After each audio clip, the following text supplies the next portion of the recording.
Hey guys, and welcome back to another episode of your Brains Coach podcast. My name is Angela Shurina. I'm your host, I'm your Brains Coach, and also an executive health and high performance coach on a quest to build a $1 million consultancy in the next year.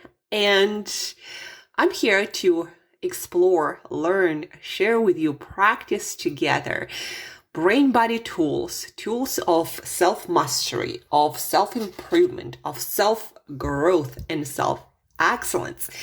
So together we could take better control of our thoughts, of our emotions, and most importantly, of our actions, so we could create future, vision, destiny that we desire.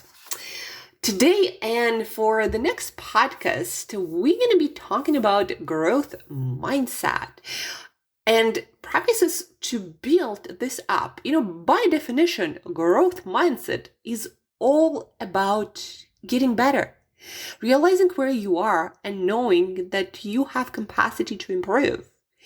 Now, you might not be able to improve your height, well, at least not at this stage, or your genetics, again, not at this stage just yet, but you can improve almost every single aspect of self, from your personality to your character, to the way you speak, to the way you show up, to the way you deliver feedback, to the way you lead, to the way you do business, to the way you, do fitness. You can improve every single aspect of yourself. That is what growth mindset is all about. But I think so many of us forget that growth mindset itself is a skill set. And we often have more of a growth-oriented mentality in practice in some areas, like let's say maybe your fitness or your business, and we're stuck and have more of a fixed mindset in other areas. And guess what? Growth mindset, just like any other skill, it's not something you have by its own definition. It's something that is always work in progress, something that can be iterated, tested, falsified, and improved and built upon. Growth mindset.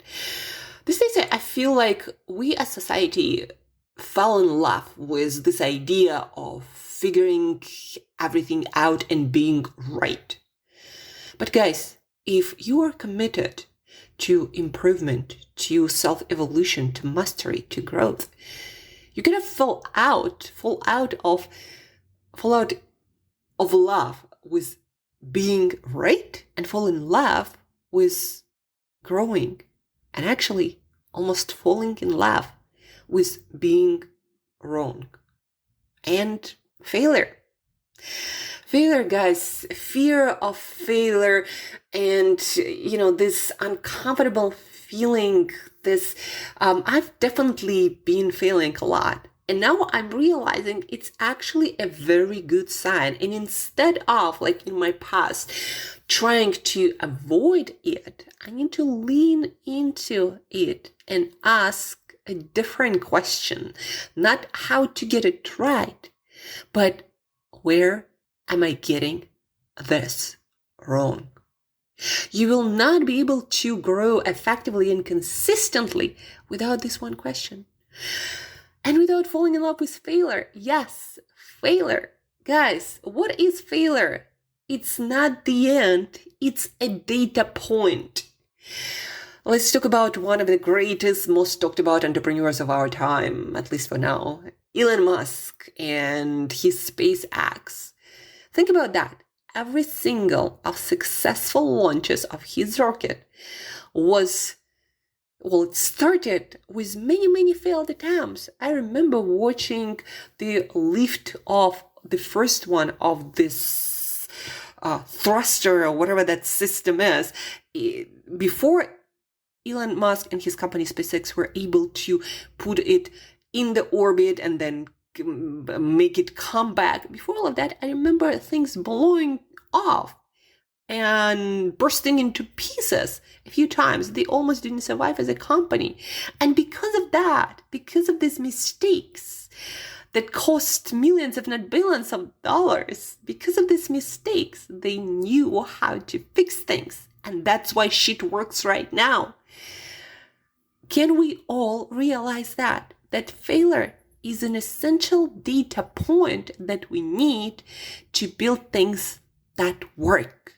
And hopefully we'll learn how to fail with less waste and less resources spent on that failure. That's why you kind of want to iterate and fail in many micro ways and small ways, not necessarily in the biggest way, so you can win big. You didn't, and also we need to repeat ourselves. I would even put it on the wall somewhere. You didn't fail. Your actions did. You're not a failure. Your strategy fell short. We need to disconnect the act of failing or getting it wrong with personality. Don't take it so damn personally. I want to repeat to myself every single time. You did not fail. Your actions did. Like what you did just now, the actions were wrong. Your strategy fell short. But you're this amazing human being who can lean into this data and learn from it and switch things around, adjust things, and get better and improve and succeed. You didn't fail. Your actions did. You're not a failure. Your strategy fell short. Repeat to yourself again and again and again, guys. And that's good news, because failed actions and strategies, they can be used to do better. That's how you know how to do better. That's a very, very useful data point. Guys, in fact, if we think about failure, our brain learns a lot better and naturally through failure. In fact, when you fail, your brain releases cortisol and adrenaline and a bunch of those stress hormones that don't feel good, but they also make you stop. And if you have the right mindset, stop and consider what just happened, why it happened, and what do I need to change to adjust and do better next time. If you approach every failed attempt with curiosity instead of self-criticism and taking it so damn personally, if you lean into every failed attempt and ask yourself a bunch of questions like, what can I learn from this? Where did I get this wrong? What went wrong? And how can I adjust it to test it in a better way so I have a better chance of succeeding because of this failed attempt? In science, they call this experimentation.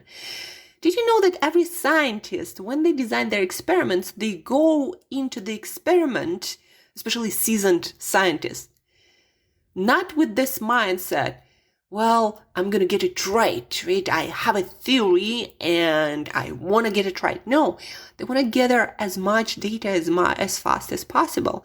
So they do create a better theory. And every test has two legitimate outcomes.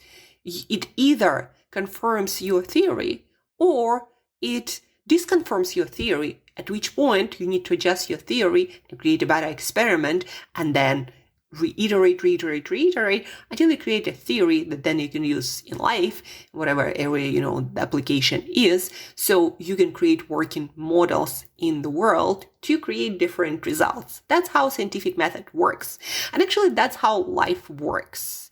Your brain itself works on prediction, and it creates this symphony of brain-body chemistry to act on that prediction. And guess what? When your prediction goes wrong, when you fail, your brain releases a bunch of those stress hormones and chemicals.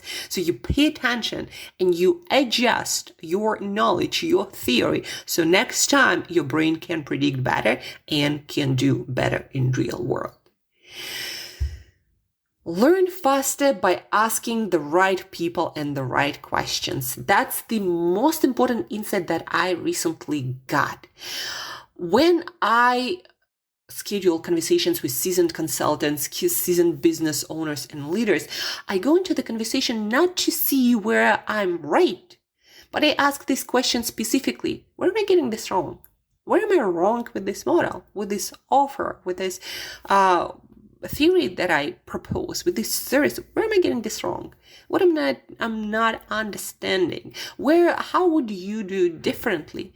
I'm trying to poke as many holes in my own thinking, in my own theories as possible, so I could learn faster and get it right faster. I believe this is one of the most important questions we all need to learn. Where am I getting this wrong? And get as much as possible feedback from the right people, people who did it, people who are above you, advanced in their game, and ask this question: where am I getting this wrong? Not to get a perfect answer, because there isn't one. Each situation is indeed different and unique, but people who've done a similar thing that you're trying to do have a much better framework and theory that already worked for them in their situation. And that's why it's important to find people as close to situation as possible, or in the same industry, or in the same field of business, or in the same fitness and health shape. So find that person. Find who did it, find who went through this transformation, and ask them, where am I getting this wrong? Give them as much backstory as possible, and then ask, where am I getting this wrong? And write down, take notes, like all this input, and then put it to the test. Again, the answer is not going to be perfect fit, but it's going to be a much better answer, or at least a different answer, the one that was not in your head initially. And this new data will help you design better experiments, more experiments, and then help you to learn faster and adjust faster and get to success faster. So the main takeaway here is failure isn't a reflection of your worth. It's a feedback loop. It's a data point. Embrace it. Learn from it, and most importantly, use it to design better, not perfect, actions. And don't forget to get better at growing and practicing your growth mindset. Ask this question more often: where am I getting this wrong? Get comfortable with the idea that you are getting a lot of things wrong. And here is a bonus insight that I got from system thinking, reading books on system thinking. Every system, and you are a system, every system is optimized to get the result that it's getting. So you are, at this point in your life, are optimized to get the results that you have in your life right now. Nothing more, nothing less. You are a perfect machine to get the results you have. And so if you want to have different results and different life or business, you got to change yourself. You got to change what you do. And most importantly, you got to change how you think, because your thinking starts before you take action. And the real difference between people who have more what you want is your thinking. And that's where it all starts. And that's why this question, where am I getting this wrong? And clarifying your thinking and spelling it out to other people, that's where it gets very, very useful and an essential skill to change your thinking, to change your doing, so you could redesign the system and optimize it for getting new results. That's what I wanted to share with you today. A very practical question: where am I getting this wrong? And this idea that you are wrong, you've already failed, and you're going to fail. Ideally, if you are into growth and self-mastery, self-evolution, you're going to be failing every single day. So what are you going to try to fail at today? What is data that you are collecting, and where are you getting this wrong? Are smarter people, better people, suited better to answer the question or the quest that you are on, and ask them, where am I getting this wrong? What am I not doing right? And tell them your story and see what comes up. And don't expect this to be a perfect answer, perfect solution, but it's going to be a different one. The one you can put to test, the one you can learn from, you can improve from, and you can succeed from. Hope this helps. Stay tuned for our next episode where I'm going to share with you a lift framework to train your thinking process into more of a growth mindset thinking process in the areas where you are stuck, whether that's business, whether that's relationships, whether that's your health and fitness. So stay tuned for that. But today, you practice it. Start asking this question: where am I getting this wrong? Then design your experiment, improve, succeed. Folks, if you find this podcast useful, please do share with at least one other person so we can all improve as society. We can learn, we can grow, we can create better future, better world faster. Sharing is caring. Help me to spread the word out so we all adopt more of a growth mindset, embrace failure, learn, improve, get better to create a better world. Thank you. Have an awesome day of failing and growing.